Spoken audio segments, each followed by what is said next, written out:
Alright, hey there everybody. So I'm just doing a really quick vlog because the other day I just saw Pacific Rim.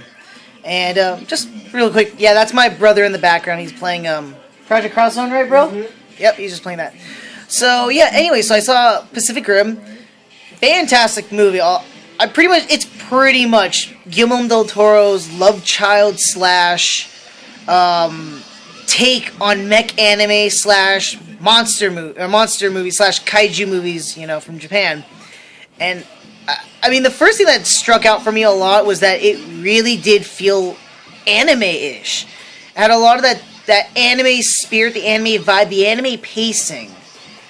Or, I mean, like, some others could look at this, and I think a lot of kaiju fans would agree with me on this one, is that it very much followed the spirit of a lot of, you know, kaiju movies where, like, you know, the heart of the person, the spirit of the people are within each other and all that jazz.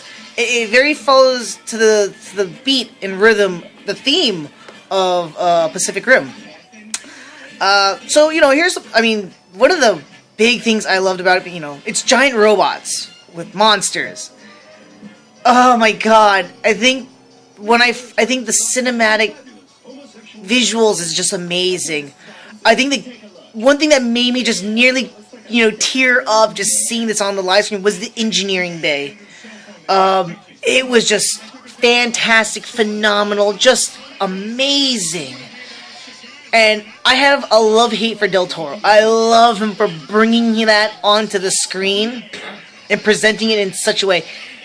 And yet I hate him because he got to do it and I didn't.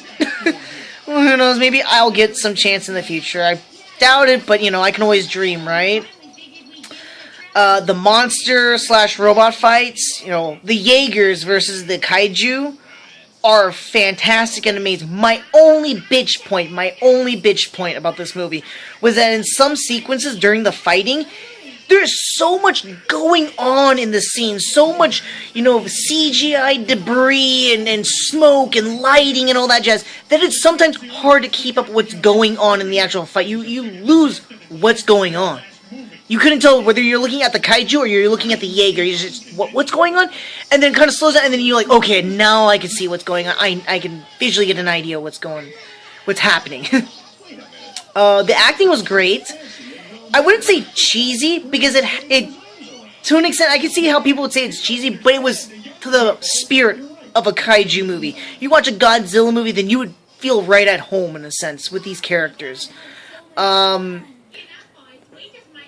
The story, it's not so much about the story. The story's pretty simple, and the synopsis is, it's years in the future, after, even though this was kind of turned into, like, a glorified sport, now it's mankind dwindling down to use 4 remaining machines as a last-ditch effort to stop these oncoming kaijus from invading the world.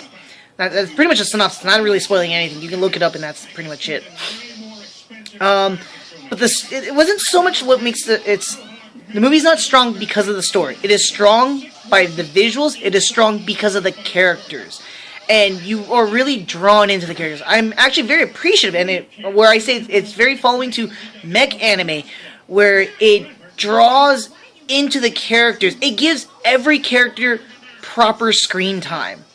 And that, even though we do have the main character, his name is Raleigh, even though he is the main character, he is not the utmost focus. We have every other character, all these side characters get this focus, and they get conclusions too. It's amazing and well done.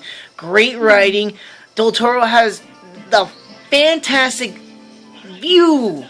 His eye for the cinematics. It was just a beautiful mesh of respect to to any incarnations of such, and just being original in itself.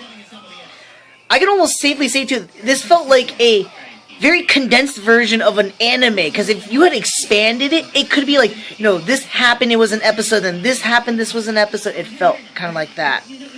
Aside from that, I highly recommend the movie, guys. Check it out. If you love mech, if you love kaiju monsters, and if you like the two combined, you are not going to be disappointed with this movie. A solid 4 out of 5 for me. This is a definite check out. You won't regret it.